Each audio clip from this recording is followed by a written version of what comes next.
আজকে সকালে যেভাবে ফাতেরকান্দির জনগণ রাস্তার বাইরে প্রটেস্ট করডা দুইটা নাবালিক ছেলে লাগে ফাতেরকান্দিতে যে মব লিঞ্চিং হয়েছে 1 তারিখে 4 তারিখে ভিডিও তারা নিজেই ভাইরাল করছে।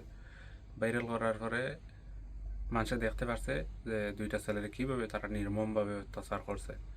যদি তারা গরুচোর সন্দেহ করলো তো পুলিশের কাছে দিলেই তো, পুলিশের কাছে না দিয়ে তারা নিজে এত মর্ম মতলব অনেক অনেক অনেক শাস্তি দিয়ে তারা অত্যাচার করছে বাচ্চা দুটারে। এখন একজনের রিলিজ দিছে হসপিটাল থেকে, শুনছি একজন এখনো হসপিটাল থেকে রিলিজ দিছে না, শিলচর মেডিকেল কলেজে আছে। এখন রাস্তাত বিচার না পাইয়া ফাতেরকান্দির জনগণ বাইর হয়েছেন।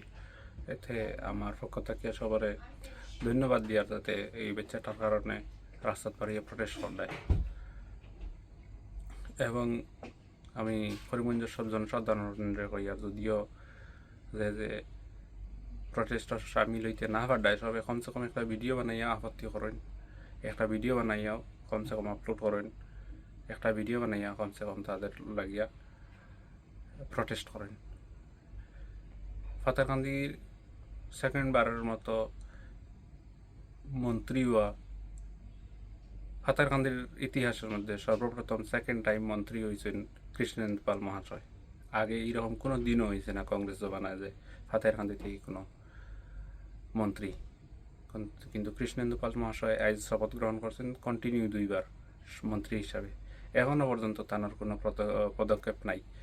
এই এত বড় একটা ইনসিডেন্টের বিষয়, অথচ আবার ধিক্কার জানাই যেন ফাতেরকান্দির ওসি মহাশয়ের এত এত কেস হওয়ার পরেও তাই এমনি যে এখনও পর্যন্ত অ্যারেস্ট করডার না মানুষ গুন্তরে, যারা যারা এই যে ঘটনাটা ঘটাইছেন এর পিছনে জড়িত।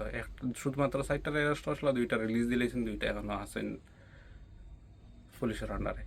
কিন্তু এখনও বাকি শহরে তারা রিলিজ অ্যারেস্ট করবে না। এতে ফাতেরকান্দির যত জনগণ আছেন সব